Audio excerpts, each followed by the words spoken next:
Panic attack అంటే ఒకళ్ళకి ఆలోచనల వల్ల లేకపోతే ఫీలింగ్స్ వల్ల చాలా ఎక్కువ అయిపోయి వాళ్ళకి ఊపిరి అందకపోవడము, వాళ్ళు ఫెయింట్ అయిపోవడము, హార్ట్ బీట్ చాలా ఎక్కువైపోవడము.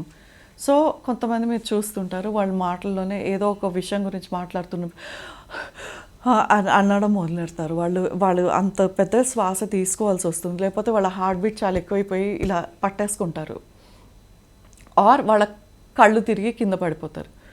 నేను చూసిన చాలా యంగ్ ఏజ్లో ఒక కేసు ఏంటంటే, ఒక 9th క్లాస్లో ఉన్న అమ్మాయి ఎగ్జామ్ వల్ల ప్యానిక్ అటాక్ వచ్చి తను ఏదో వామిటింగ్ సెన్సేషన్ వస్తుందని బాత్రూమ్కి వెళ్ళింది, అక్కడ ఫెయింట్ అయి పడిపోయింది అమ్మాయి.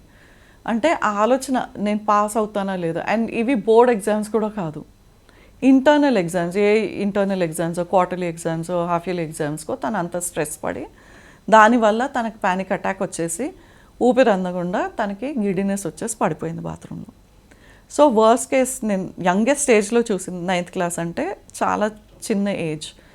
అలా కాకుండా పెద్దవాళ్ళకు కూడా ఇప్పుడు సడన్గా ఫైనాన్షియల్ స్ట్రెస్ వల్ల, సడన్గా ఫైనాన్షియల్ ప్రాబ్లమ్స్ పెరిగిపోతే ఫ్యామిలీని చూసుకోలేకపోవడం వల్ల, లేకపోతే ఫిజికల్ స్ట్రెస్ ఎక్కువ అయిపోవడం వల్ల, ఆర్ కొంతమందికి ఏమైపోతుందంటే వాళ్ళకు ఒక ఇల్నెస్ గురించి తెలిసి, ఒక డిసీజ్ గురించి తెలిసి, ఇప్పుడు డయాబెటీస్ వాళ్ళకు ఉంది అని తెలుసుకుంటే వాళ్ళకి సడన్గా దానివల్ల ప్యానిక్ అయిపోవడము ఇలాంటివి జరుగుతాయి. దానికి కారణం ఏంటంటే ఆలోచన, ఫీలింగ్స్, ఇవి రెండే కారణం.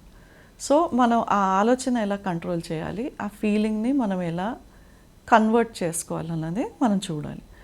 సో కొన్ని కేసెస్లో ప్యానిక్ అటాక్ అన్నది కౌన్సిలింగ్తో, థెరపీతో సాల్వ్ చేయలేము. ఇంట్లో అయితే ఖచ్చితంగా సాల్వ్ చేయలేరు. ఇలాంటి కేసెస్ని డెఫినెట్గా కౌన్సిలర్ దగ్గరికి లేకపోతే సైకియాట్రిస్ట్ దగ్గరికి తీసుకెళ్లాల్సి వస్తుంది. కొన్ని కేసెస్లో సైకియాట్రిస్ట్ వాళ్ళు మెడిసిన్స్ వేస్తారు వీటికి, దాంతోపాటు కౌన్సిలింగ్ అండ్ థెరపీ చేస్తే వాళ్ళు దీని నుంచి బయటికి వస్తారు.